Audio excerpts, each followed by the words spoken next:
কয়েক বছর আগে থেকে ইউক্রেন বিষয়ে ট্রাম্পের দৃষ্টিভঙ্গি স্পষ্ট। তিনি ধারাবাহিকভাবে ইউক্রেন যুদ্ধের জন্য বাইডেন প্রশাসনের দুর্বলতাকে দায়ী করে আসছেন এবং সহজেই এই যুদ্ধ বন্ধ করার প্রতিশ্রুতি দিয়েছিলেন। এবার পুরনো সুরেই নিজের মতামত আরও জোরালো করলেন মার্কিন প্রেসিডেন্ট। রাশিয়ার প্রেসিডেন্ট ভ্লাদিমির পুতিনের সঙ্গে খুব ভালো আলোচনা হয়েছে বলে জানিয়েছেন ট্রাম্প। এ সময় তিনি ইউক্রেনের সমালোচনা করেন।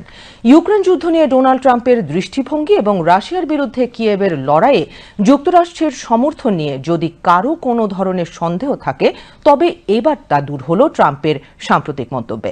ডোনাল্ড ট্রাম্প ইউক্রেনের প্রেসিডেন্ট ভলোদিমির জেলেনস্কিকে স্বৈরশাসক তকমা দেন এবং তার বিরুদ্ধে দুর্নীতির অভিযোগ তোলেন। অথচ ৩ বছরেরও কম সময় আগে রাশিয়ার হামলার বিরুদ্ধে প্রতিরোধ গড়ে তোলার জন্য যুক্তরাষ্ট্রের কংগ্রেসে অভিনন্দিত ও হর্ষধ্বনি পেয়েছিলেন জেলেনস্কি।